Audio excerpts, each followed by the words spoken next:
It happened on a Saturday evening. We were at Claire's place, her sister, with a handful of friends, the usual group. Laughter bounced off the kitchen walls, glasses clinked, and someone had burned the garlic bread again, which somehow made everything funnier. I stood by the sink rinsing wine glasses, half listening to the conversation, when I heard her voice cut through the din like a clean slice. "He's only good for laundry," she said. There was laughter. Not the kind that stings, not yet, but the warm, oblivious kind, the sound of people not realizing they've just witnessed a small emotional tremor. I turned slightly, just enough to catch her leaning against the counter, wine glass in hand, smiling, but not at me. Her smile was for the room, for their laughter. There was no wink, no glance to soften the blow. Just the words. Laid out? Dismissive. I smiled too. Politely. My hands were still moving, rinsing the rim of a Cabernet-stained glass. The kind of smile you learn to give when something cuts too deep to show right away.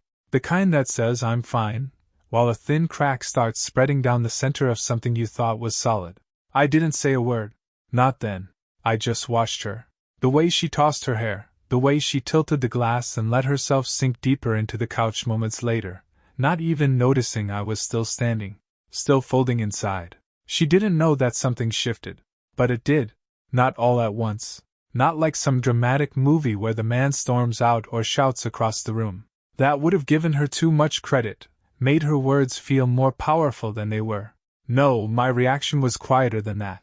Sharper. More decisive. Because I didn't feel rage. I felt clarity. And with it came silence. Later that night, in bed, she leaned her head against my shoulder like nothing happened. Like we hadn't redefined our entire dynamic over hummus and cheap red wine. "Fun night," she murmured. I didn't reply. Just nodded slightly, staring up at the ceiling, running the words again in my mind. "He's only good for laundry." I thought about how many times I'd sorted her colors from whites, air-dried the delicate tops she liked, ironed the sleeves of the blouses she wore to work when she was too tired.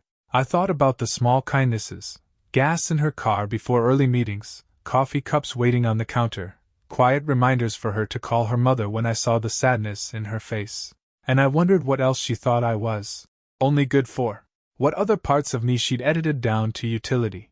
I didn't sleep that night. Not really. Just lay there beside her, listening to her breathing, measuring the distance between us that wasn't physical. Something had pulled taut, and for the first time in years, I didn't feel like closing the gap. The next morning, she was making pancakes, humming to herself, off-key as always, and I watched her move around the kitchen in my t-shirt. She kissed me on the cheek as if nothing had changed. Her phone buzzed and she laughed at a message from her friend group, setting it face down. I made a quiet decision while stirring my coffee. I would not confront her. Not yet. Confrontation gives a person the chance to spin, to explain, to twist intention into misunderstanding. No. I didn't need an apology. What I needed was the truth, all of it, and I'd find it. Quietly. Strategically. Without laundry. It started with silence, not distance. Silence is quieter than distance. You can share a couch and not say a word, and no one notices the absence unless they're listening for it. She wasn't. The first few days after the gathering, I acted normal. At least, that's what she would have seen. I went through the motions, answered when spoken to, kissed her on the forehead before bed. But the engine had shifted into neutral. I wasn't moving forward anymore, just rolling. I stopped initiating texts. No good morning. No. How's your day? No checking in to see if she needed anything before I left the office. And when she texted me, I'd respond, eventually. Just enough to maintain the rhythm, not the melody. At first, she didn't notice. She's the type who fills the silence, assumes everything's fine unless it smacks her across the face. But the cracks widened in the routines. One Thursday, I came home from work, dropped my bag, and made dinner. Not for both of us. Just me. Salmon, quinoa, roasted vegetables. She walked in, smelling faintly of whatever perfume she wore around her coworkers, glanced at the single plate on the table and asked, "Didn't feel like waiting?" I shrugged. "Didn't know if you were eating here." She blinked. "I always eat here on Thursdays." I didn't say anything, just kept eating. Not angry, just indifferent. It's a strange weapon, indifference. It doesn't stab. It drains. The laundry went in the next day. Whites, darks, towels. I folded mine neatly into the drawers, Left hers in the basket untouched. Saturday morning, she asked. Did you not do mine? I didn't look up from the paper. Didn't know I was only good for laundry. She laughed, awkward, forced. Oh, come on. That was a joke, was it? Her mouth opened slightly. Then she closed it and wandered off, probably to reread the group chat where everyone laughed on cue. But I knew she felt the jab this time. That Sunday, she reminded me about a dentist appointment she had Monday. I used to set reminders for those things. Sometimes even drove her, waited in the parking lot with coffee. This time I just nodded and said, right. She forgot to go. And I didn't remind her. Her car ran low on gas one week. She had to stop at a station on her way to work and ended up arriving late. I used to fill her tank when I noticed the needle hovering low. It was never something we talked about. I just did it. Quiet upkeep. Background maintenance. The kind you only notice when it stops. I overheard her on the phone with her friend Katie one night. I was in the kitchen. She didn't know I was within earshot. I don't know. He's just off. Like really quiet. Distant. He's not mad, I think he's just not there. Katie must have asked something, because she replied, no, he's not yelling or anything. He's still polite. He made dinner twice this week, but it's like, he doesn't see me. She wasn't wrong. I saw her, just differently. Not as my partner. Not as the person I'd built this life around. More like someone I used to know well and was now watching from the other side of a glass wall. Her laptop charger broke around that time. I used to handle stuff like that within the hour. Now it sat coiled on the hallway table for 3 days before she finally asked, can you order me a new one? I looked up from my own laptop. Of course. I never did. That Friday, she found the charger still sitting untouched. She didn't say anything. Just stared at it for a long time, then walked into the bedroom. That night, she didn't kiss me goodnight. And for the first time, I didn't care. But I noticed. The thing about shifting dynamics is, they don't thunder in. They slide beneath your feet until you realize the floor you're standing on isn't where it used to be. She noticed. Not with panic at first, more like confusion. Like trying to remember the last time something felt normal, but not knowing where it slipped. It was a Tuesday evening when she finally said something aloud. We were folding laundry. Well, I was folding mine. Hers sat untouched in the basket, same as the week before. She leaned against the doorway, arms crossed, eyes narrowed not with anger, but calculation. Why are you so distant lately? I didn't look up, just focusing on what I'm good at. There was a pause. A long one. The silence wrapped around the room like fog. I could feel her watching me, trying to decode whether that was a joke or not. Whether it meant what she thought it did. She huffed a short breath. That again? I looked at her then, directly, calmly. You're the one who said it. I was joking. Were you? Her eyes dropped for a second, and I saw the flicker of doubt. Not guilt, not yet. Just the awareness that something once assumed safe might no longer be. But she didn't push further. She just left the room, muttering something under her breath that I didn't bother catching. And then things began to unravel in earnest. The car she used started making a noise, a soft, rhythmic clicking I would have diagnosed and fixed in a day. I'd replaced her brake pads once in the middle of winter without her even asking. She came home to a quiet ride, a note on the dash that said, handled. This time, I said nothing. A week later, she mentioned it offhandedly at dinner. My car's making this weird sound. You think it's serious? I nodded. Probably. She stared at me like I'd missed my cue. Another missed prescription. One I usually picked up on my way home. She didn't realize until 2 days had passed. She called the pharmacy and got it herself. By then, I could see her unraveling in small gestures. Her hair wasn't brushed when I left for work. Dishes stayed in the sink longer. She missed a Zoom meeting because she hadn't charged her laptop. The replacement charger never arrived, of course. But it wasn't about the charger, or the gas, or the laundry. It was about what she was realizing, that I hadn't been doing chores. I'd been maintaining the entire scaffolding of her life, and I was withdrawing it, quietly, without complaint, without a fight. That scared her more than any argument would have. One night, she tried a small peace offering. She cooked chicken marsala, one of the few recipes she knew I liked. I sat at the table, ate quietly, thanked her. She looked relieved. I let her have that moment. Then I got up and rinsed my plate without touching hers. She watched me with narrowed eyes. What are we doing exactly? I turned to her, still calm. Living. Same as always. That's not what this is. I tilted my head slightly. You sure? Because it's just me, being good at what I'm good at. She didn't have an answer, just stared at me, her mouth parted slightly like she was trying to find a foothold. But there was none. I could see it now, clearly. She hadn't valued me, she'd depended on me. There's a difference. Love is mutual weight-bearing. What we had was quietly one-sided. She leaned without realizing how much I held up. And now, she was starting to feel the air shift, the coldness that slips in when someone stops carrying what they never should have been lifting alone. The saddest part? She wasn't sorry. Not yet. She was just inconvenienced. And that realization, more than the joke, settled something permanent in me. It was almost accidental. The discovery, I mean. She left her laptop open on the dining table one morning, logged into a group chat she usually kept tucked away on her phone. She was in the shower. I was reaching for my keys when I noticed her screen glowing with a new message. Normally, I would have walked away.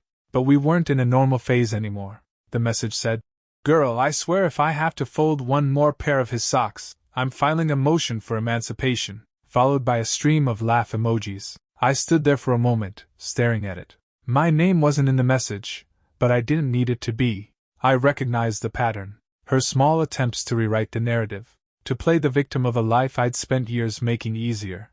I scrolled up. There it was. Dozens of messages.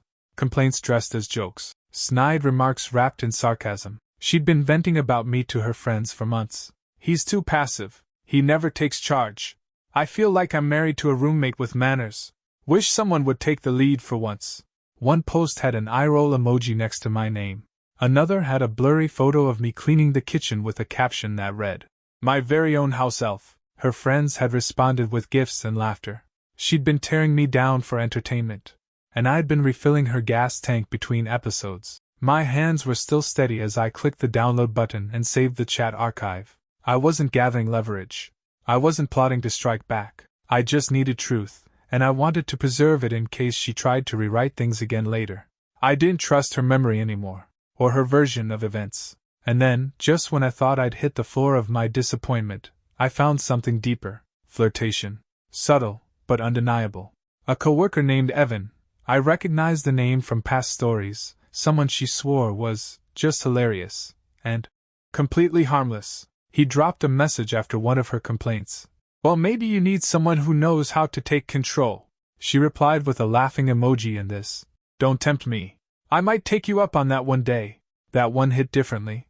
Not because it was a full betrayal yet, but because of what it revealed. She wasn't just mocking me to friends. She was laying the groundwork, testing limits, fishing for validation from someone outside the marriage while I was still inside it, trying to keep it standing. And here's the thing that stuck in my throat. I could remember the exact week she sent that message. She had kissed me more that week, been unusually affectionate. I'd thought we were reconnecting, that maybe things were softening. Turns out, she was just covering her tracks. When she stepped out of the shower that morning, towel wrapped around her, humming to herself like the world hadn't just shifted, I looked at her and didn't recognize the woman I'd once wanted to grow old beside. She smiled. "Morning. Coffee ready?" I handed her a mug without a word. She took it with a wink. "You're good to me." I forced a small smile. "That's what I'm good at, right?" She didn't even catch it. But I did. And from that moment on, I stopped hoping. I started planning. There's a quiet calm that settles in once you stop hoping for repair. Once the last thread snaps, what follows isn't panic, it's focus. Sharp, clean, productive. That week, I opened a new bank account. Just in my name. Not hidden, not offshore, just separate. Simple. Clean. The kind of move that doesn't scream betrayal, only independence. I began diverting a portion of my income into it. Not enough to raise red flags, but enough to matter. I checked the joint account only to confirm what I already suspected. She hadn't noticed I handled the bills. Not once had she logged in to track a charge or a balance. She'd grown so used to the safety net, she forgot there was a man weaving it every month. Next came the apartment. Furnished, quiet building. Month-to-month lease at first. I walked through it on a rainy Thursday, listening to the echo of my own footsteps, and for the first time in months, felt clarity settle in my chest. It wasn't a grand place, but it was mine. I signed the lease on the spot. The lawyer came next. She was sharp, older, with a demeanor that didn't waste time on empathy but didn't insult you by pretending this was easy. She read through our situation: assets, no joint properties, a few entangled accounts. Her advice was simple: move deliberately.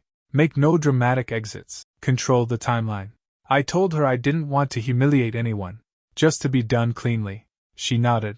Then let's prepare thoroughly. That night, back at the house, I did the laundry. One last time. I folded everything, hers and mine. Not as a favor. As closure. I lined her shirts into neat rows, matching socks, even buttoned up the cuffs of her blouses. I wasn't doing it for her. I was packaging the version of myself she'd decided was only good for laundry, and putting it away. I walked through the house slowly, room by room, taking stock of what I was leaving behind. The framed photos, the souvenirs from trips that used to mean something. A candle we both hated but never threw out.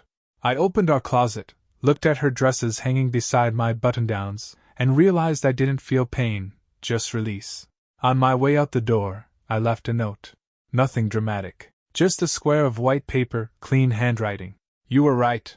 I was only good for laundry. Now you'll need someone else to fold what I used to hold.